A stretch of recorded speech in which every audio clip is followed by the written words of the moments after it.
Welcome back to Two Homers and a Realist. This is the conclusion of the Iowa State game, the post-game pod.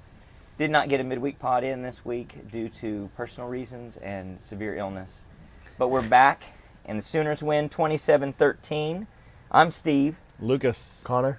And Jay can't be with us, but he did send game notes, so we're going to read those aloud later and critique him. He was elsewhere watching another football game, an important one for a small child. But the Sooners, I don't know. I guess they went up to Ames, and Schmidt happens. Yep, Schmidt happens. Schmidt happens, baby. Yeah. All over the field, 13 points. The first 13 points all by himself, and then obviously a big part of the rest of the game. I think he's definitely player of the game. Oh, man. How crazy that is was that? just pretty Him and Turk. impressive. Just the kicker, both kickers. Yeah. Players of the game. The tone of the whole game. Yeah, And it was good to absolutely. see us, I think, taking those type of chances in a game like this. You're only favored by 1.5 points. So you got to feel like you've got to take a few chances. You're on the road. They have a very good defense. I really wanted them to go for it on 4th and 2 when they fake the field goal, and it was a beautiful fake. If you're going to fake a field goal, that's a great position to do it and a great way to do it.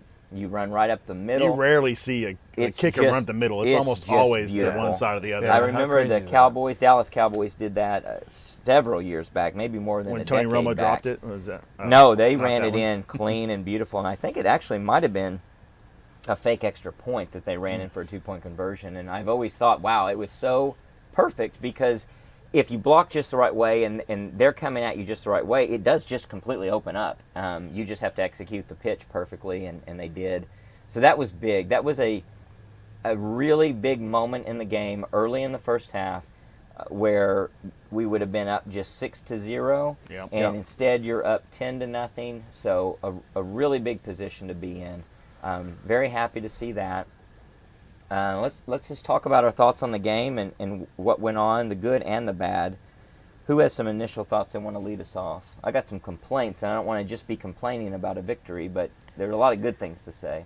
Yeah, I mean, I think during the game, watching it, we complained a few times around just some coverages and who was there and who wasn't there.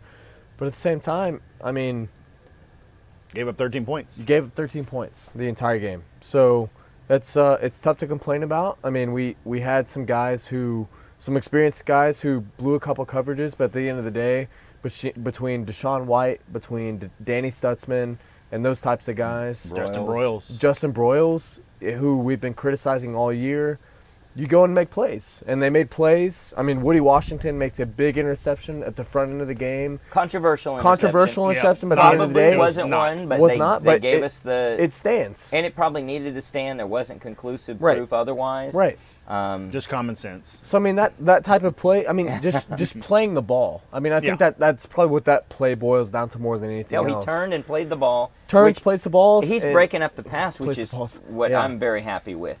You get the interception, and that's even obviously so much better. We've Yeah. seen him a lot of times go, for the receiver in midair as opposed to going for the ball Right. when there's a chance to get it before it gets to the receiver. Yeah. And we've seen that 4 or 5 times this season, over the middle especially, where the safety's rolled over and he's looking for the big hit to knock it loose instead of looking to knock the ball Looking up away. and actually trying to get the today ball. it was the opposite. Yeah. They were in the right spot going for the ball. No, we look good. I mean, I think it's. I told you guys before the pod. It's really tough sometimes for me to analyze on TV as opposed to being there in person, but defensively looked sound. I mean, it looked like a sound defense.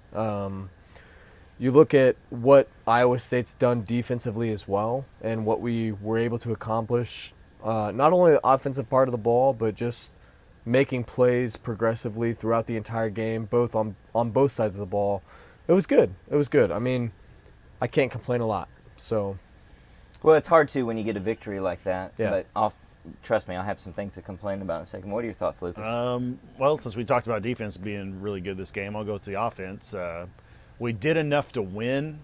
It wasn't as pretty as it could have been. It seems to me like we tried to force run the ball in the second half specifically. Yep. I think we could have done a lot of what we did against Kansas, which was, throw the ball to start the drives to open up the run on, third down. And second and 7 or whatever Yeah. it's going to be, second Absolutely. and 3. Right. It seems like we did a lot of just run the ball first down, run the ball second down, try to get the third down. Yeah. And before we were really complimentary about the game plan against Kansas with, throwing the ball to run. And this time we reverted back. At times. And I don't think Gabriel really missed today like he had been. The high throws weren't really there. He overthrew Mims on that really deep ball that Mims got a pinky on. It was just barely off. Would have been landing in the end Mims zone. today was definitely off. He was awful. He had 3 drops that I can remember. Yeah, I don't know did he have a reception to record today?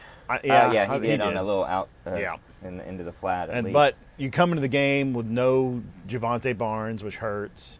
Eric Gray got dinged up in the third quarter, I think it was, and you had to go with just concerning. Major. And he definitely exited the game at the very end limping pretty badly. So hopefully that's nothing, but that's difficult. Overall, I give the offense probably like a B- today, and I give the defense probably a A- because, other than the 4th and 11 and 4th and 12 back-to-back on that one series. Yeah, that was tough. They played well. Yeah, they played really well. Special teams, fantastic. It's interesting to see the juxtaposition of what we've seen in especially in the 3-game losing streak that we saw. I think, you see a guy like Stutzman who's, arguably we can say has been a disappointment in that stretch, and then come up with the play that he made today. I don't know. It's good. It'll be interesting. It's almost like one of those games where it's just like, all right, we got to get through this game, and we'll see what the stepping stone is type of well, mentality. that definitely touches 2 of the notes that I wanted to make. One was Stutzman seems to be a disappointment this far into the season. When you look at the entire package and what he's delivering, he looks slow of foot.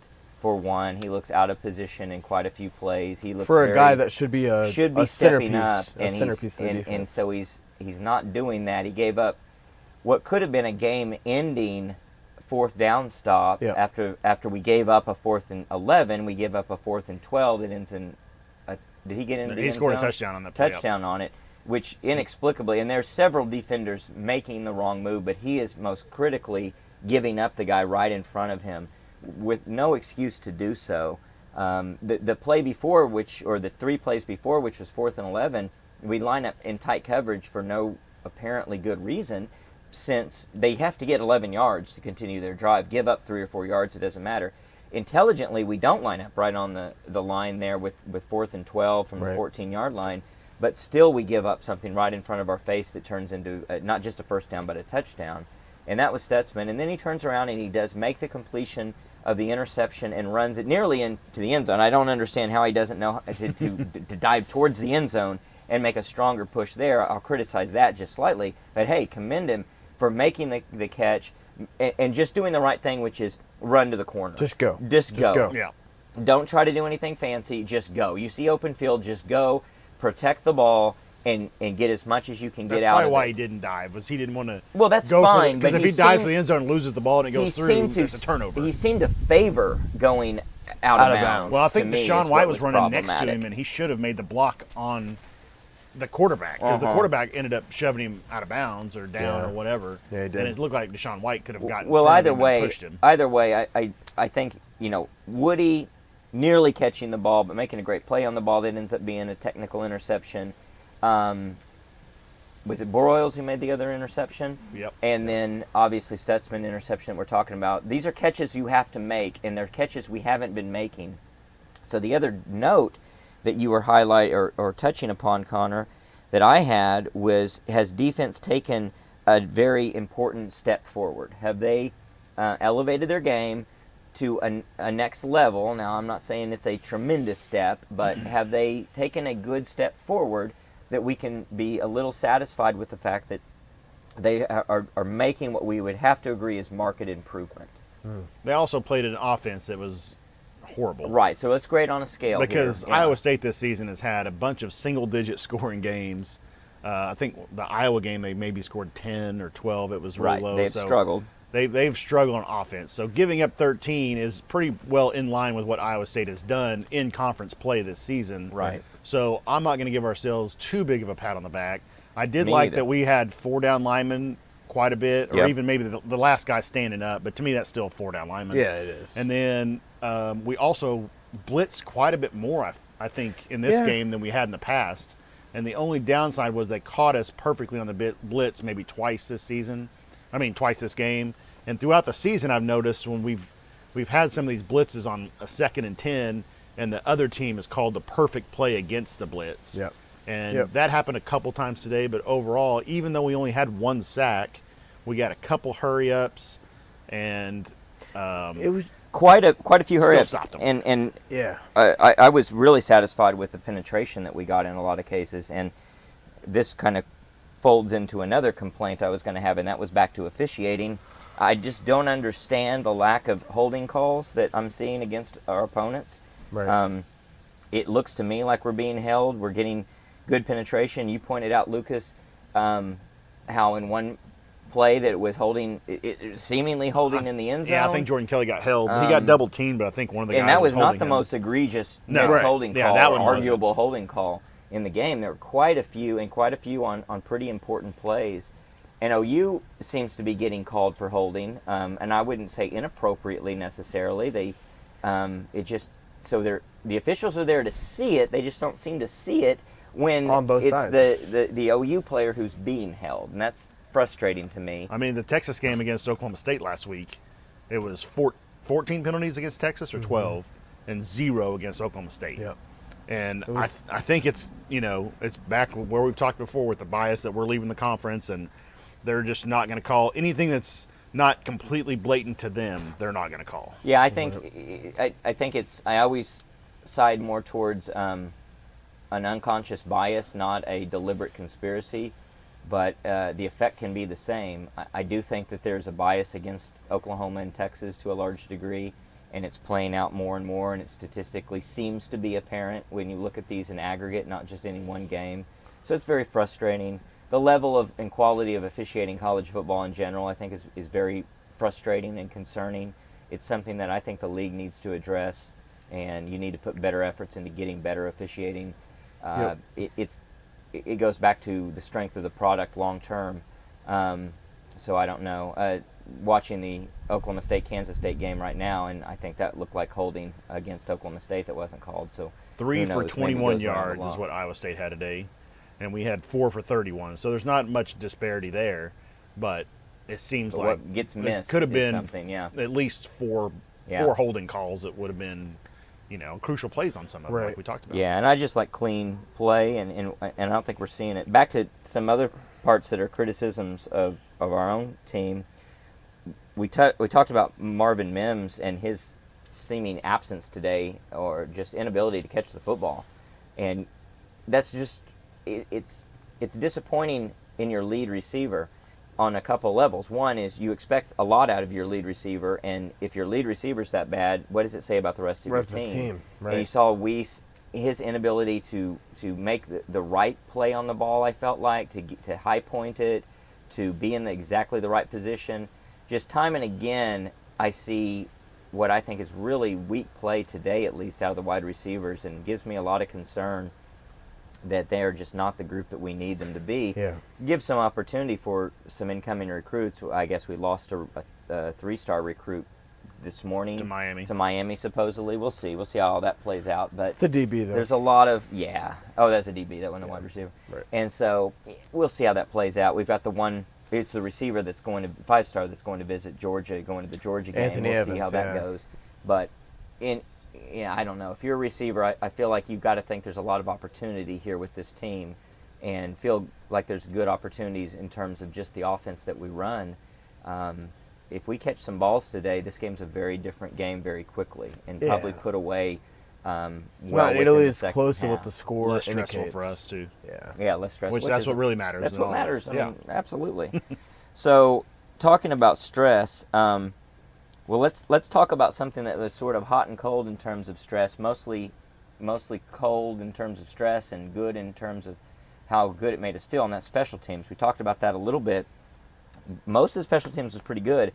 I would criticize the kickoff returns. I didn't really understand what we were doing. Right. I guess Iowa State's a pretty poor kick return or kickoff defending team this year, and apparently we thought we saw some stuff that we could expose, and Farouk was running a couple of them, trying to run them back, and it just was not even close to working. It was moving laterally as if you're trying to set up some type of a blocking scheme, and one of them was stopped at like the 12-yard line. The other got just past the 20. He fielded that on the 5, and then ran all the way across all the the way other side of across the field when he got to the and to was the really 12 or 14. stuttering, 14, running slowly as if he's trying to let something develop, and that was frustrating to see that not working. I don't like that setup in general. I just don't think many great returns start that way. Most great returns start with a guy with speed like he has, bursting up towards a seam and making a guy miss, and all of a sudden it's explosive. So I didn't really like that. That'd be my criticism. Obviously, everything else, great field goal Turk kicking, was fantastic great punting today, especially in the clutch. When he was deep in the end zone and he kicks it out to the 50 or past the 50. Past the 50, yeah. Great blocking as well on that. It really worried me when I saw him taking multiple steps. I hate to see a guy do that, but he got the ball out real cleanly, and that was great. That's right before the half, right? And that was really important to get that. The final punt of the day. And the final punt of the 61 day yards is going just to the 2. tremendous. Tremendous. Great backspin on the ball. Our guys covered it. I don't know why they jumped on it, but when the ball's coming to a rest, you can just touch it. You don't have to jump on the ball. They kind of overreacted and nearly knocked that ball into the end zone. It might have been a different story that last drive that Iowa State had from the 25 instead of the 3 if we'd have accidentally bumped it in the end zone. I think there's a great risk of that, absolutely. Or if the punt goes in the end zone, absolutely. obviously. Yeah, and so great punting for sure by Turk, which is good to see him back. And you know, he's been pretty solid all year with a few miscues and a few moments that leaves a lot to be desired. But this was an important game where a close game, punting's going to matter, and boy, he delivered. That was really good to see. It was great.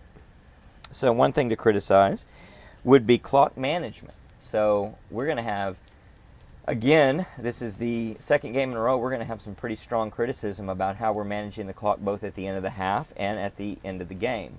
So at the end of the half, my criticism is, so we have the ball with, I don't know, it was under 4 minutes to go. Right.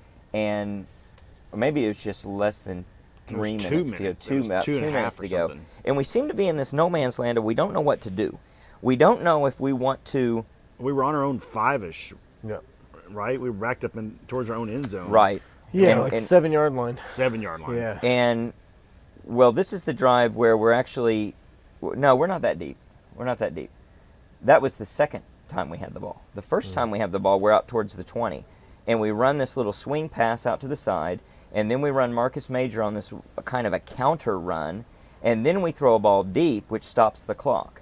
All of it didn't make sense to me because you're either doing one or the other. You're either trying to run the clock down, in which case you'd be snapping the ball with 1 second to go and running the ball very deliberately, or you're trying to throw the ball because you do have enough time to make something happen, and they weren't doing kind of either. And so we leave Iowa State with a lot of time when they have the ball, and that's when they then, if I'm remembering this right, if not, it still plays out because all of these things I'm describing in terms of how we executed definitely did happen. The other is then we do get the ball back, and we don't seem to. See, I think that was when we had the ball. I think you guys are. Yeah. I think that deep possession was before Yes. that, but. Yep. You don't know if you want to try to get the first down and run some clock, or you had 45 seconds, I think, when we had the ball back on the second time, and we just sort of yielded. And Yes, that's enough exactly. time for our offense to Exactly. move the ball. They weren't interested, and we did actually move the ball out there, and that's where I thought Gray should have just gone down when we're just going to run the ball to run the clock out with about 10 seconds to go. Yet he runs it for a few extra seconds, and they call timeout as if we're actually going to punt the ball. We don't.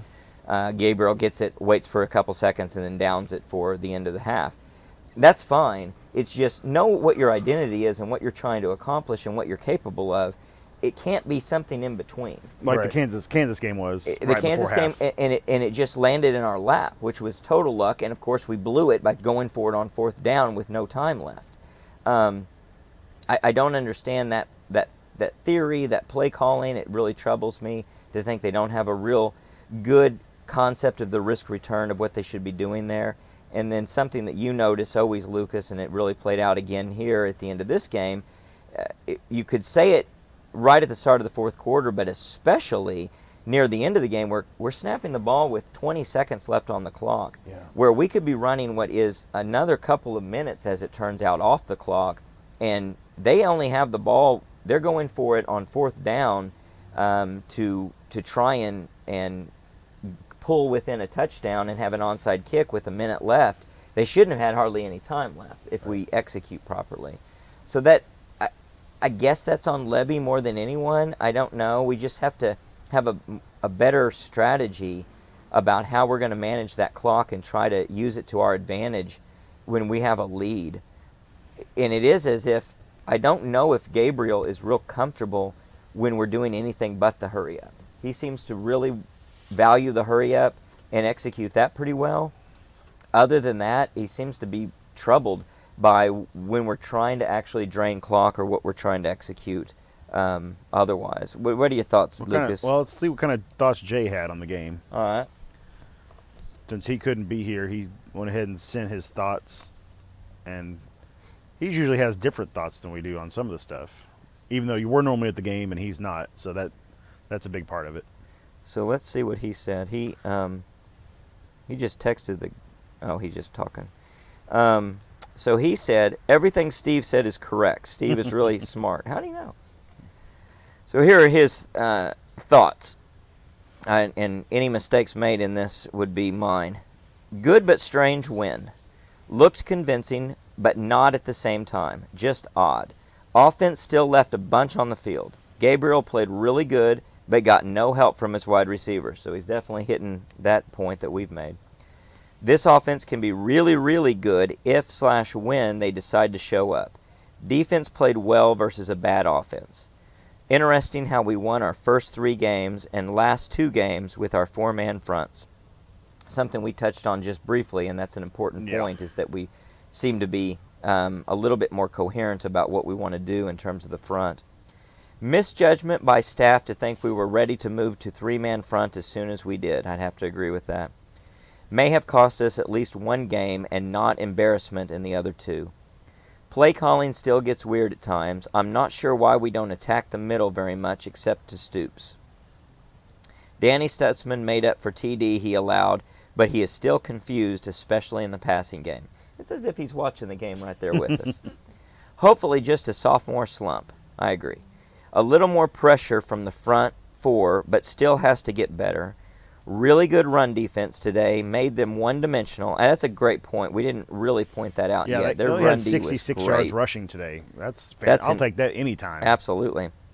So really good run defense today, made them one-dimensional with a poor quarterback. Glad the staff chose that plan versus trying to shut it all down. I'd have to agree. That's a great point, Jay. Overall, good win on the road, absolutely.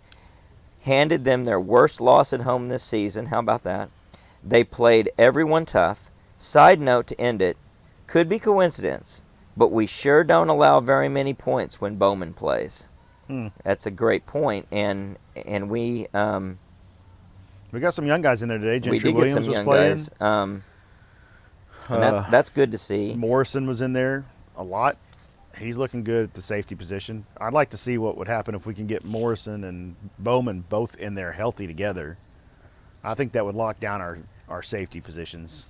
I think you're right. They play the same position generally, but they could both be a side by side and be pretty powerful. Especially in the long run when we do switch to the 3-man front, you've got the extra. You're leaning on those guys a little bit more. I think that's a real good point. The tackling today seemed pretty good. Yeah, I would say tackling. I don't remember a ton of open space missed tackles, so that's good. No, and a couple.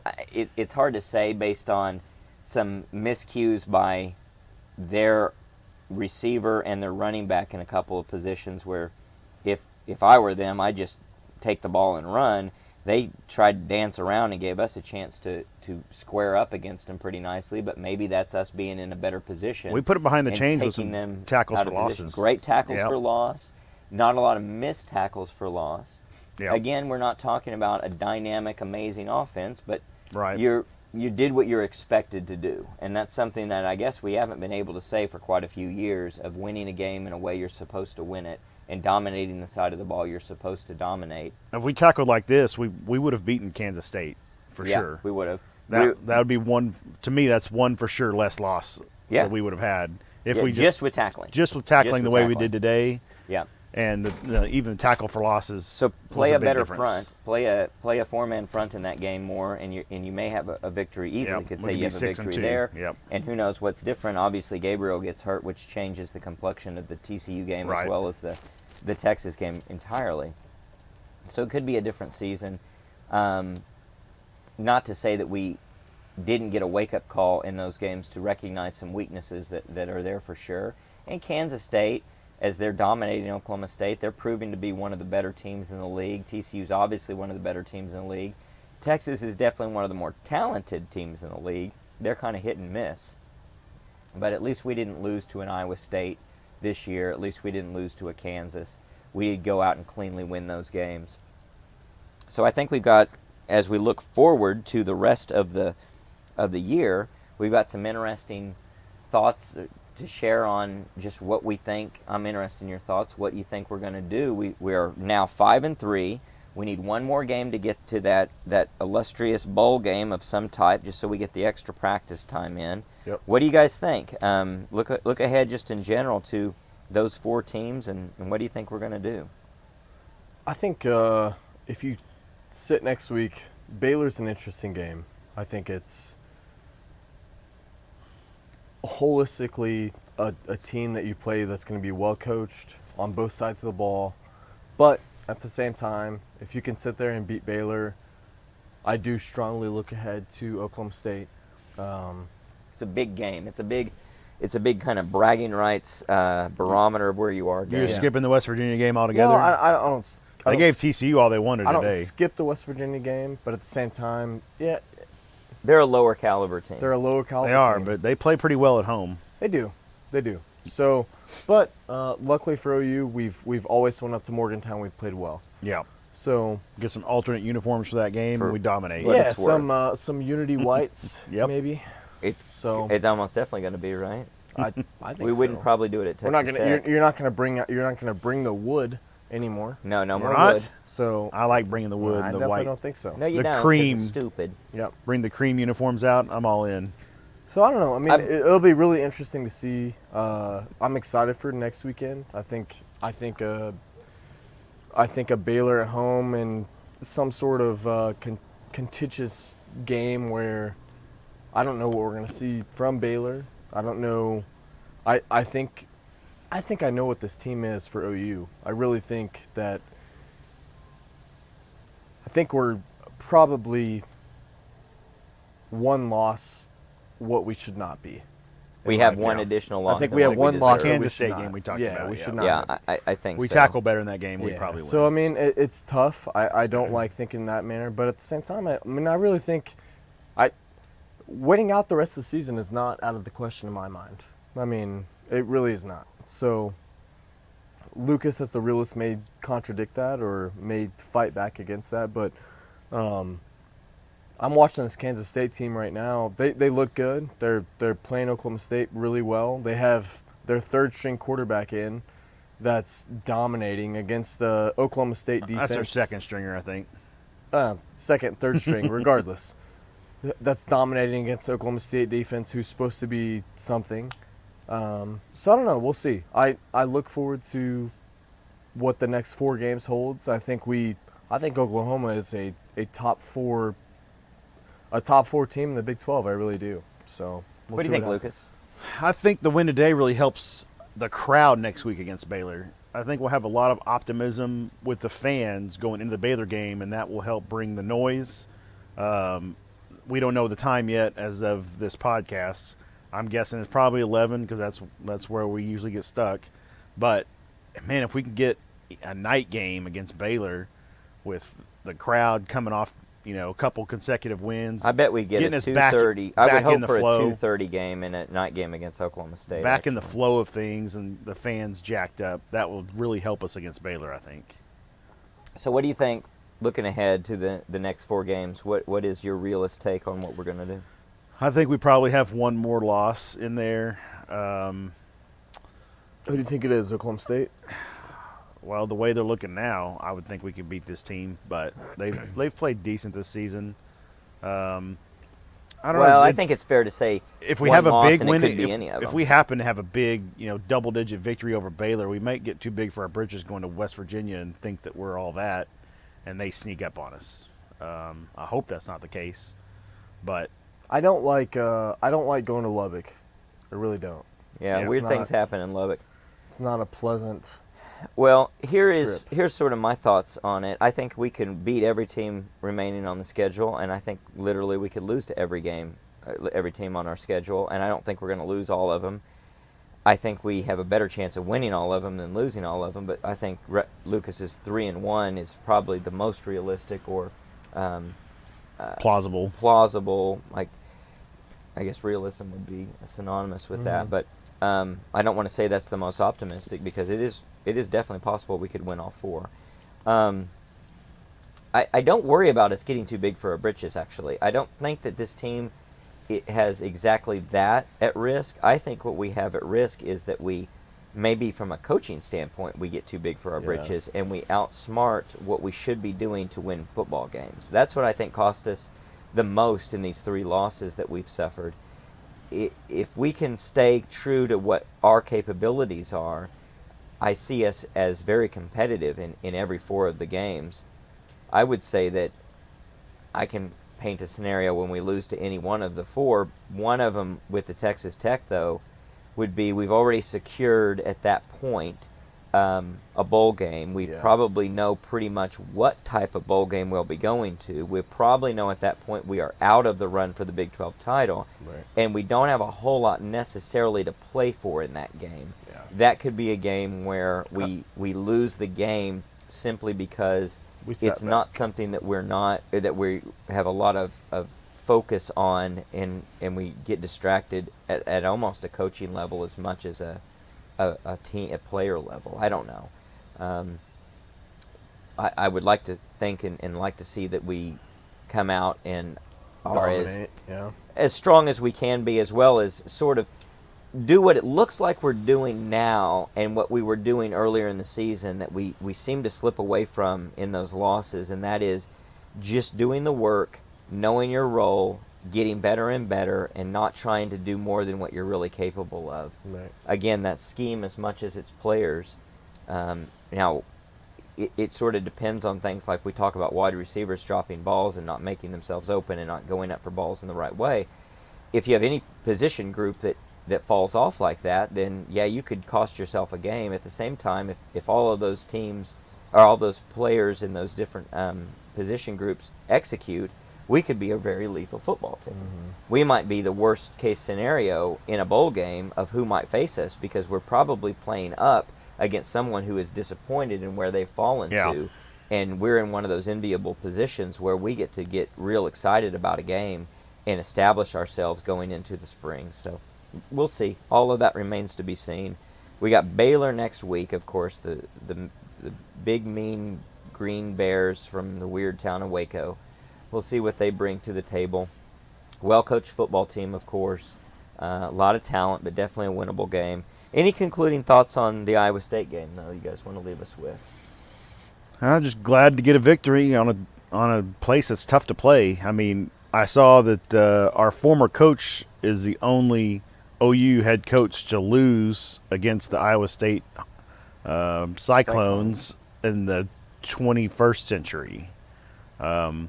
We're on our 3rd coach in that time frame, and only one of them has lost, and he lost twice. And that's including playing against them in conference title, right? Yeah. So, I think that is something, and it is a difficult place to play, and they circle it on their schedule. They have a particular hatred for us that I just have never understood, other than the fact that everyone in the old Big 8 and of course into the Big 12 is going to have a hatred for us because we've been so dominant. And we always get, I think, their best, so to speak, or we get it. We get an elevated level of preparation and dedication when teams play us. And Iowa State's no exception to that. Even though Iowa State, to me, is just another team on a schedule that I always overlook. Yep. And that goes back for decades of looking at them as just not a very good team and not a very good program. They look at us with a hatred and resentment that we have to never take for granted, because they are going to make it a tough place to play when we're playing against them. They've only beaten us 3 times in the history of the rivalry, in Ames. In Ames, how about in that? Ames 3 times. It And beat the us last more the last in- time we lost there was the first time since 1960. Yeah. So, And a couple of the victories have been just pure ridiculous upsets. Obviously, the Baker Mayfield 2017 debacle, that was just a crazy upset. When Gibbs lost to him in 1989 after the Texas game, it was just a complete ridiculous upset. They ran a gimmicky little offense against us that we couldn't stop.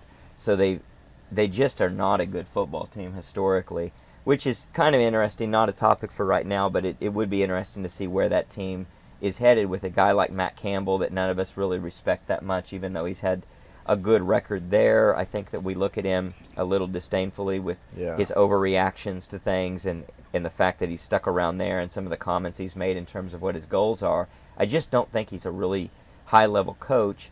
And then at the same time, he's at a program like that. You just wonder where do they really think their future what's is? What's going to happen? Are they really prepared for what's coming in the next realm of conference realignment and all that? But we're done with them. We won't play them again in Ames, almost certainly. We may play them again in Norman next year. We'll see. But until next time, Boomer. Sooner.